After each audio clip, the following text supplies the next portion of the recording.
Market experts dumbfounded to find out Bitcoin price dumped due to more sellers in the markets than buyers.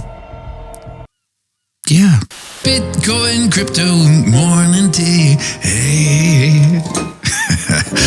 Good morning, everybody. My name's Pianomattyb. That is Scaramucci's.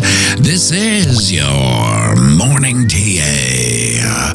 A brief glimpse into the crypto markets where the sun's shining, where the wind's blowing. All the humble opinion of this piano Zamboni bringing the data. The FOMO index has dropped down to 70 from yesterday's 78. Bitcoin dominance 56.7%. 24-hour volumes 183 billion. The overall market cap 3.34 trillion. Give or take 100 million. While no one was convinced the price could stay over 100K, the market was bearish despite being over 100K, and so the price went down, way down. But we talked about this, so it should have come as no surprise to anyone in this boutique community when Bitcoin price action, well, she had a little dump. 101.4. Now it looks like we have received a textbook rejection from our channel of Ascension's resistance. So there is a high probability of further downside retracement, and the foist level to keep your papers on is the 23.6% fib down at 101.5, followed by the 38.2% fib at 100.5, and if she's so darn tootin', she could even retest the big old psychological level of 100K, which is also the 50% fib. Now, in a normal crab chop suey market, I would expect price action to retrace all the way back to our channel of ascension support down at 98.6. Tells me that the rally failed to gain the bull's buy-in, so it's probably going to peter out. Now and I say, if this bearish time divergence does play out, I would expect price action to retest this channel of eternal monotony support way down at 97.5, which is also the 50% fib, 102K, right under the chinny chin chin of the 50 moving average, and carving out this cut little bear flag whose price probability does play out to way down at 95.7. Lord love a doc. She didn't do just that.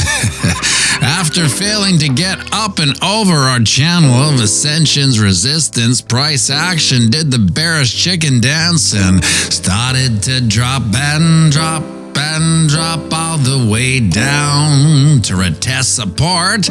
Failed miserably and continued down, rubbing shoulders with the 50 moving average, finally finding a bottom and a bounce at 95.7, where we currently are now at time of production, placing us underneath all three moving averages and clinging to the resistance of an old channel of eternal monotony, now acting as support. Failing to hold here, I'd expect a further washout to retest this channel support down at 92.5-ish, with a possible olive branch of support at 94K-ish.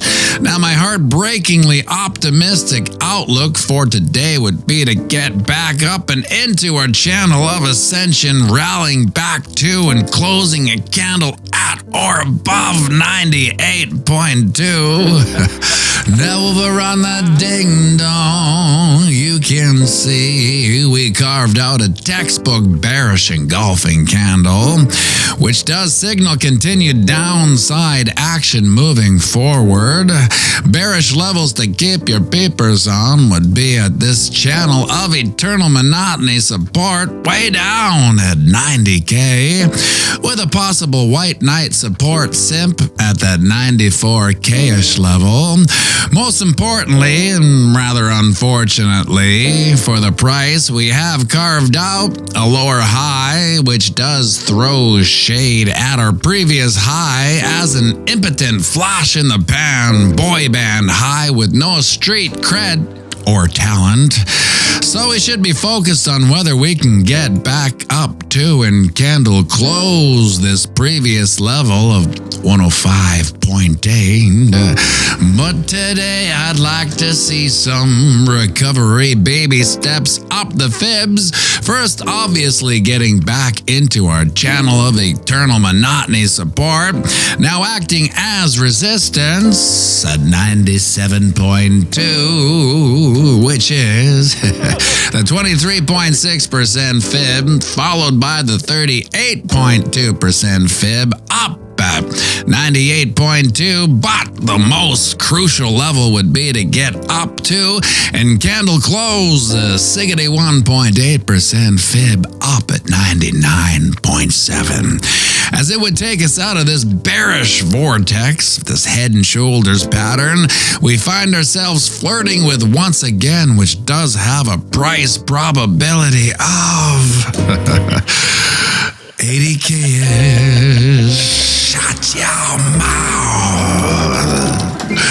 And would you look at that, my friend? The sun's up. It's another beautiful day here on planet Earth. A day none of us are guaranteed. We're not guaranteed these days, yet we're lucky enough to have them anyway. So get out there, knock them dead, and remember, we're playing the same game as our psychopathic elected lead. That's right, it's the long game. So zoom out and have a fantastic day.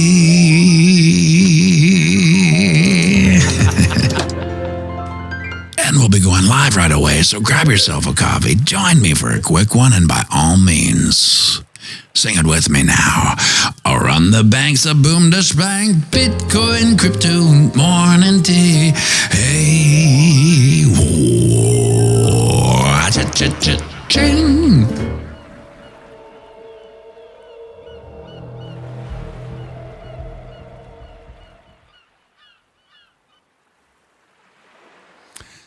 It's bizarre to me that out of nowhere, and I didn't really see it on the old bingo card, that the annexation of Canada, Greenland, is it Mexico too, is on the table, and everyone's just like, interesting.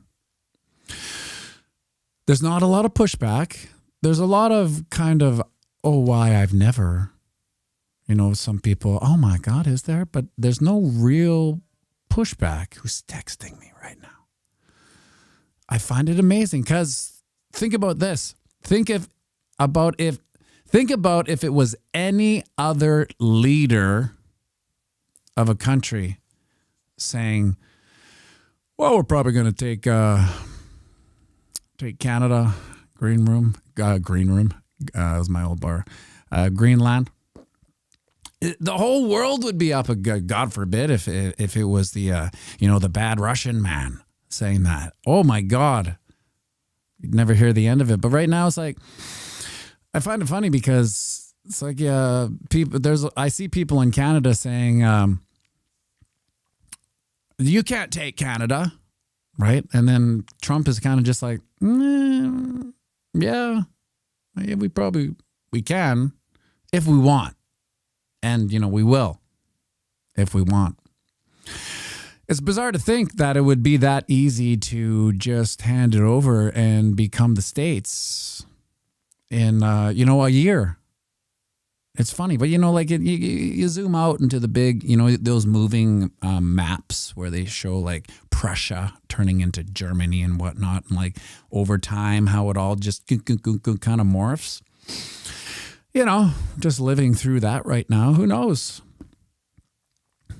Manitoba, Canada becoming the States and Mexico, one giant place. It's not ludicrous. I mean, the only thing that keeps people completely offended by it is the tribal nature of humans. Like, no, this is my country. This is our country. Is it what is it? A couple lines. Like, what did Johnny Depp say in Blow? It's just I was just flying some plants over some invisible lines. To a certain degree, I kind of agree. Like if I've been to the States a lot. If there's any country that's very similar that might as well be each other, it is Canada and the States. I mean, there are some culture differences, population, demographic differences, but even that's not what it used to be. Like, so the annexation of Canada is like a beware of what you wish for. I feel like for most Americans, when they think of the people, it's not really like what's going on here. It's more like resources, etc., and defense, miscellaneous. It's not really the people. The people are secondary. They just come with. They're part of the luggage. But the Canada's not what it was. If there's any Canadian, Sneaky Pete probably attest to this. Canada's not what it was. It's not the same country. Therefore, it's almost like the 5D chess could be like, well, before we take Canada, let's make sure it's decimated, so whoever's left there doesn't care, what happens to it. They'll probably look at anything as an improvement after we decimate it. And so they were like, okay, yeah, that's a pretty good one. I'll bet you $1 you can't do it. Oh yeah, you're on. And then they do it and they decimate it. And that's what Canada really is. Before I started this stream, I just had a T-shirt on. It's like, it's really cold up here in Canada now. That's another thing. That's the weather's not going to change. I put on the old Adidas jacket here.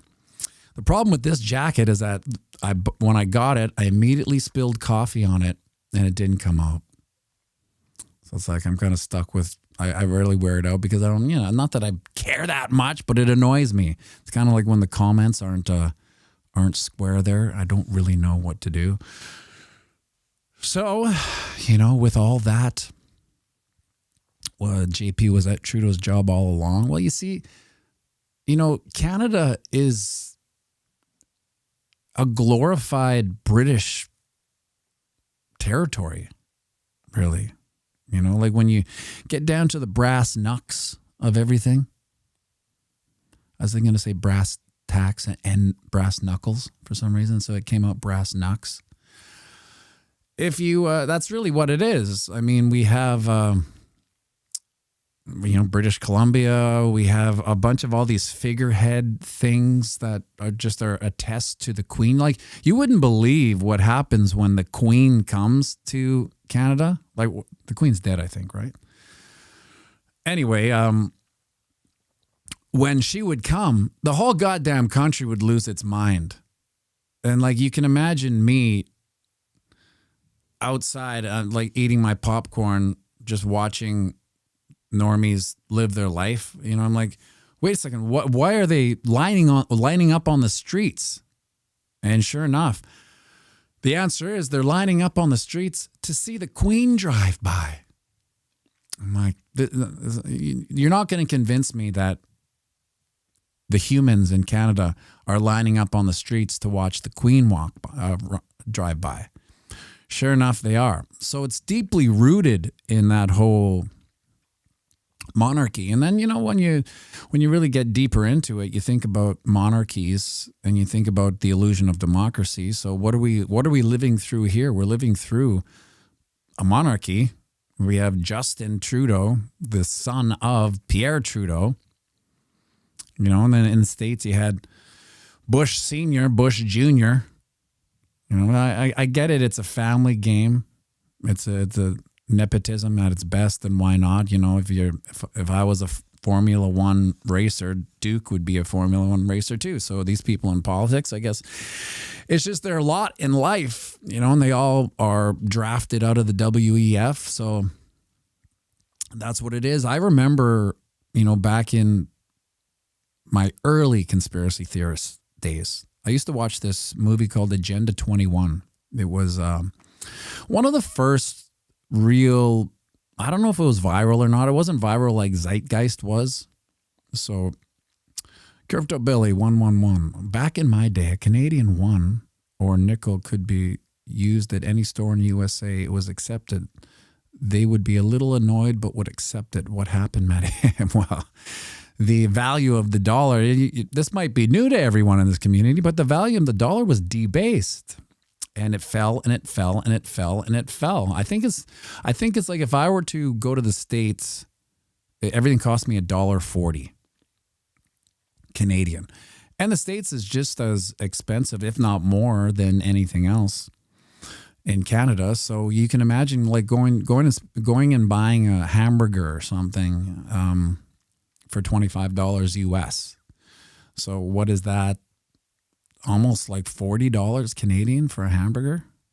It's crazy. And here I am complaining about $23 ribeyes. I should consider myself lucky.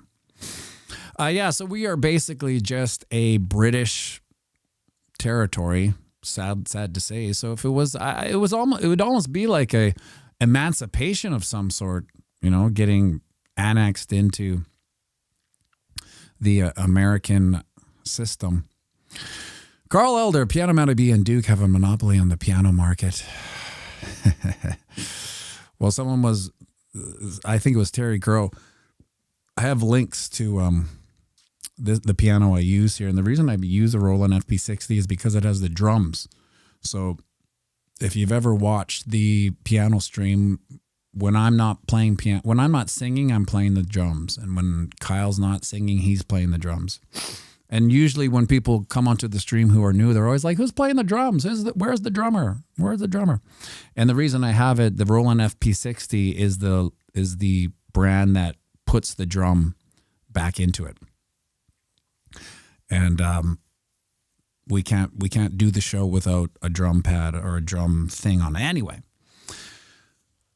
Fishy, Cocoa Puffs. You could buy guns again, defend yourselves. That would be, you know, so there's no solutions, there's only trade-offs, right? So it would be nice to be able to, I think it would do wonders for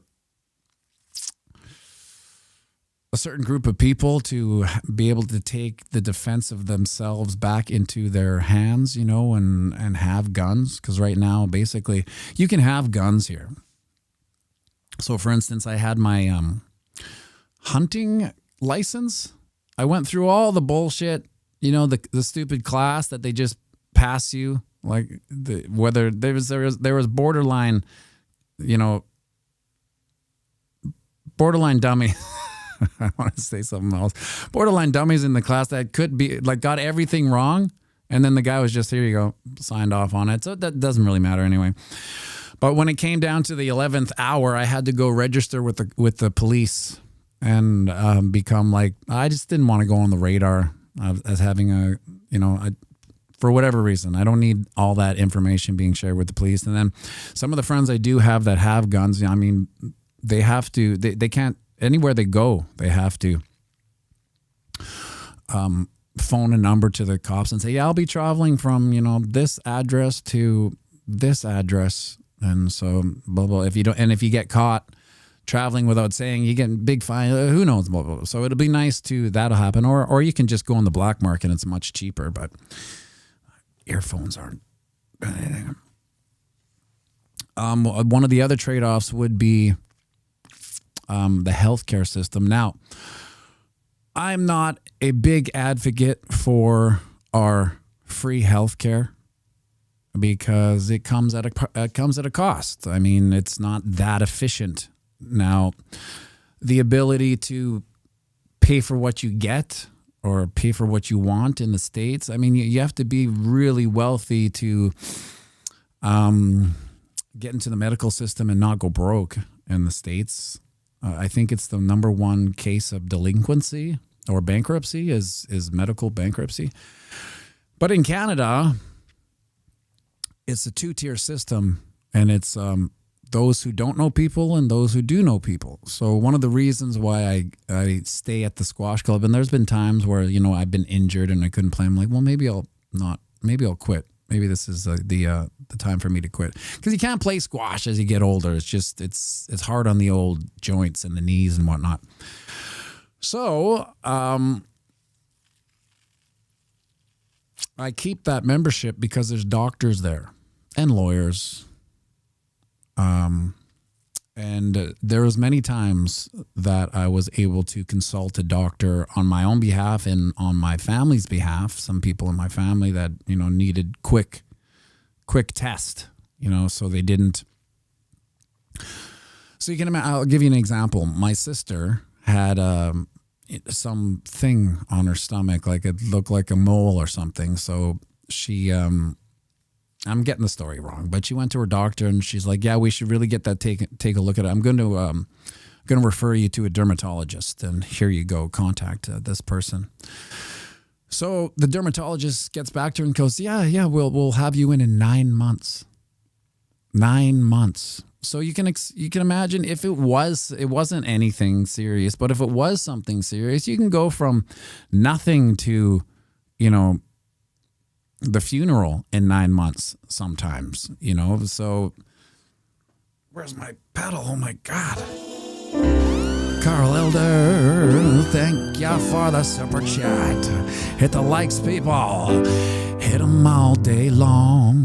There's only 68 likes as the time of this song. I had to put in a minor chord because I realized, wow, 68 likes. I know it was a bearish video, but I care not for bears or bulls. I just do what the chart is saying, the data.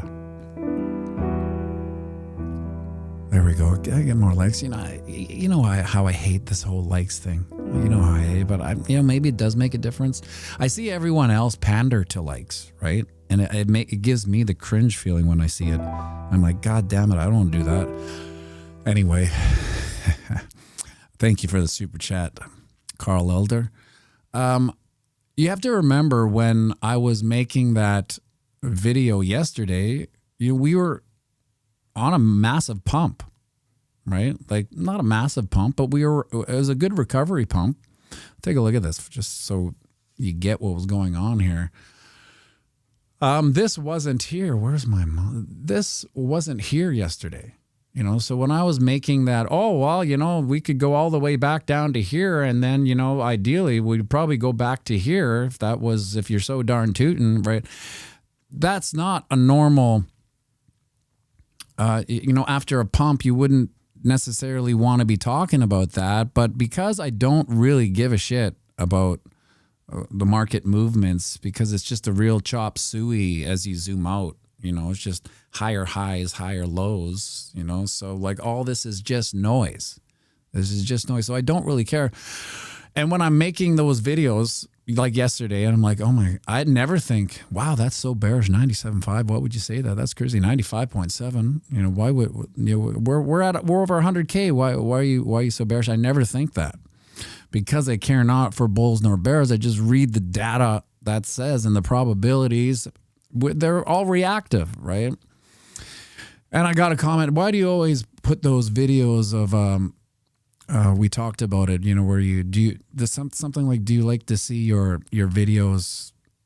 I can't remember what it was, right? The reason why I do that is because to reinforce the fact that the probabilities of technical analysis are real, you know, and even though I did write a song, let's do some doodles, aka astrology for men.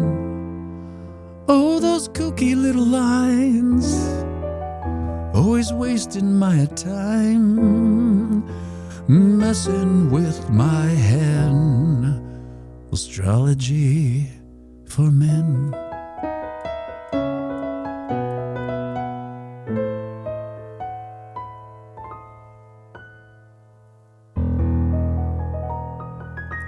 God, I lost myself there.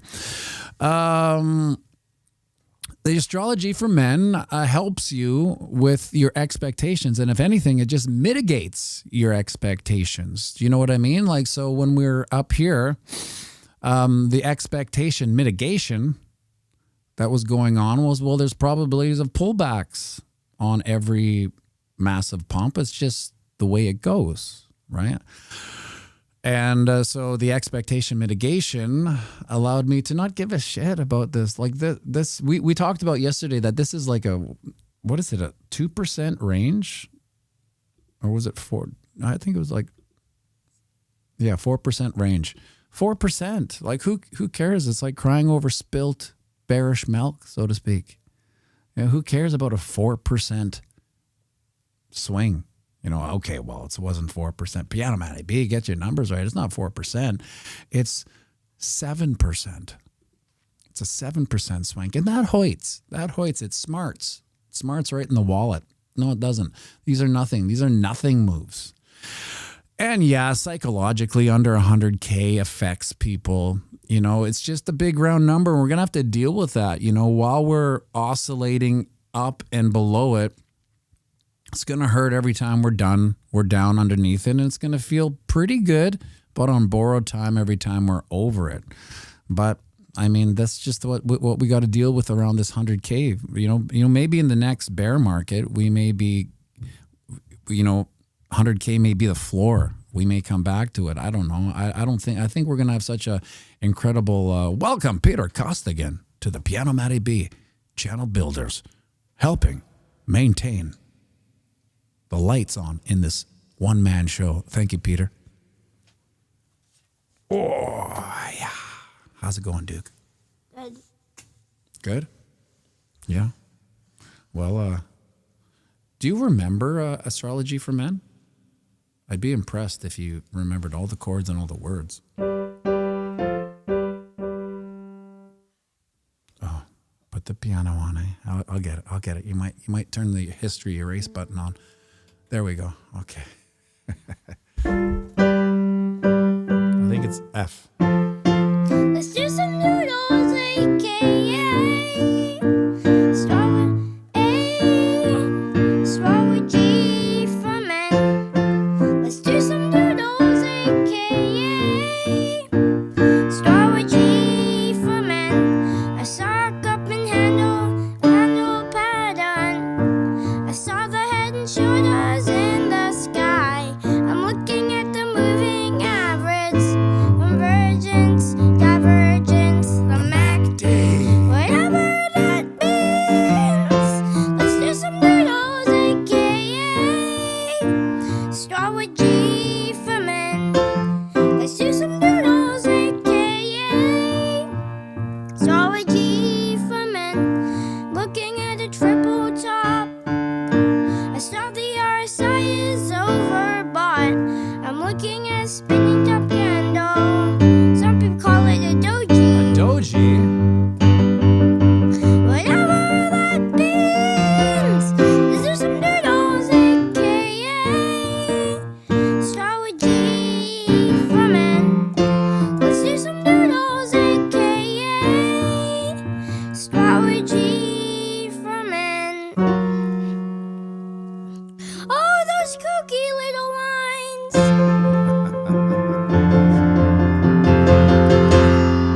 Nice job, buddy. You know, everything sounds better when you sing it. Yeah, maybe the crypto album will do one version of the, me singing it. Oh, okay, see you later.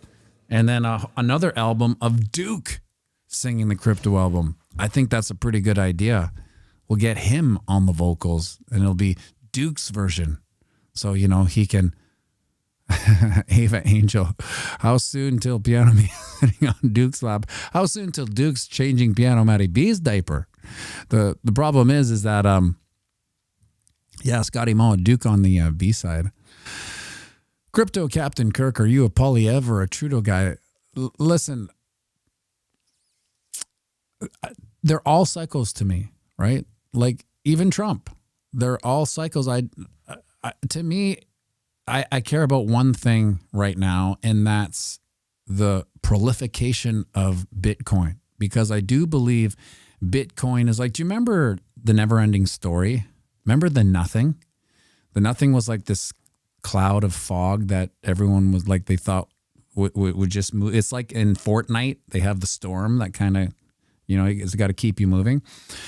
To me, Bitcoin is the nothing, although AKA the everything that effectively cures humans of their mistakes. Like the more people learn about Bitcoin, the more different they are. They change. Everyone changes for the better. That it's such an amazing thing. Like, you guys know this. Everyone that that is a Bitcoiner is substantially different than they were before they were a Bitcoiner, including myself. Bitcoin answered a lot of itches, scratched a lot of itches I had about the world, and then it just takes you deeper and deeper. And Bitcoin is a lot like piano. So you think you know a lot about it, and then you know one more thing that opens up the next level of Bitcoin that you didn't know, right? So whoever is a prolificatrix of Bitcoin, even if they're psycho, and I think they're all psychos, they're going to be cured of their psychopathy from their knowledge of Bitcoin. That's why every time I see any psychopathic elected elite talking about Bitcoin, I can see the nothing / everything slowly curing them. And that's what's going to happen to these people, because it's hard to go back to who you were as a politician, the dirty fiat blood money regime of most politicians, once you start learning Bitcoin, because you end up realizing that as much as this is going to completely annihilate our old version, our old corrupt version, in everyone's heart of hearts, even psychopaths, they know that if they could have a road to redemption and an atonement of their sins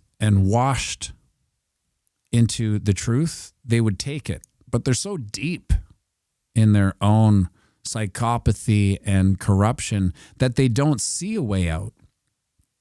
And I think with Bitcoin, these psychos can find a way out. I mean, it is like the ladder in the snakes and ladders game they're playing. It can take them into a certain degree of ascension, and to a certain degree maybe cure them of their ails, but they have to be on board with it. And let's say they're just pandering. Let's say Trump is just pandering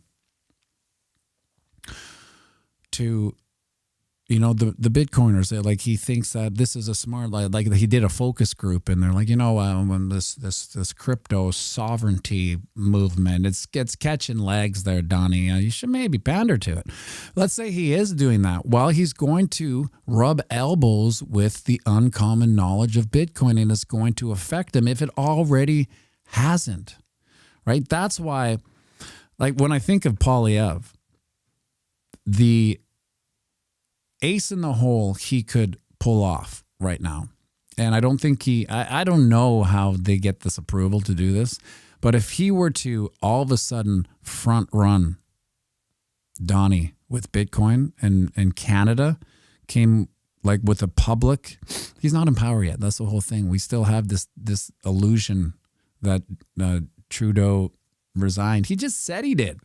Nothing changed. He's still posting on X like he's the Prime Minister of Canada, which is, again, maybe it's just a British colony, right? So he's a figurehead in his own existence.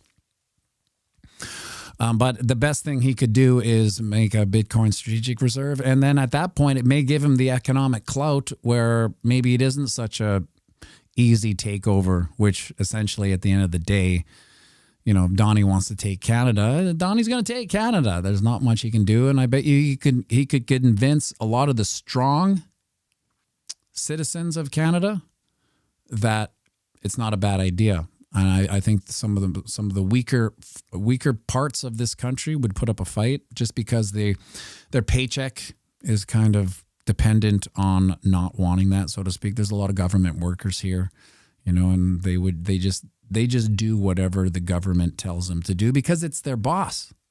So I'm neither. I'm definitely.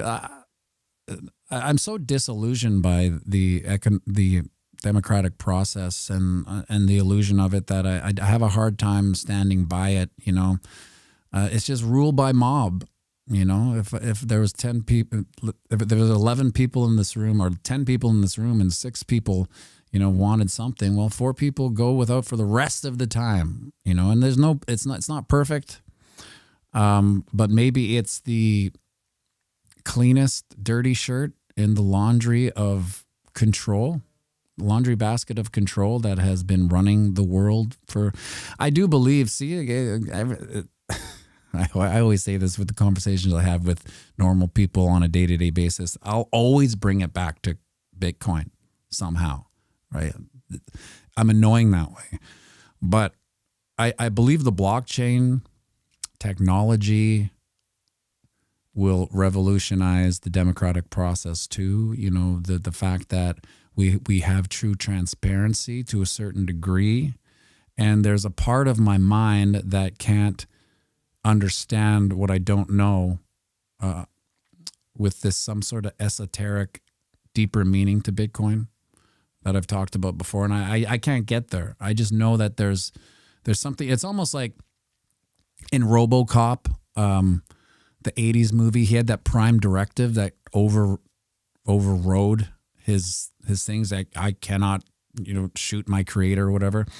I feel like I have a prime directive that I can't get past. I don't even know what it is when it comes to some sort of deeper meaning to Bitcoin and its ultimate savior of the human race. I don't know what it is. I think we are initially attracted to it via shiny price number go up, and that's what got the ball rolling. But I think there's something even more important than the number going up and the fact, because at the end of the day, as a human species, chasing dollar bills for your whole life is a meaningless life, right?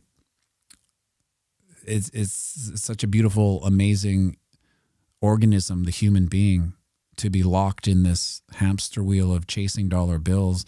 And he who has the most is somewhat more significant than he who has less.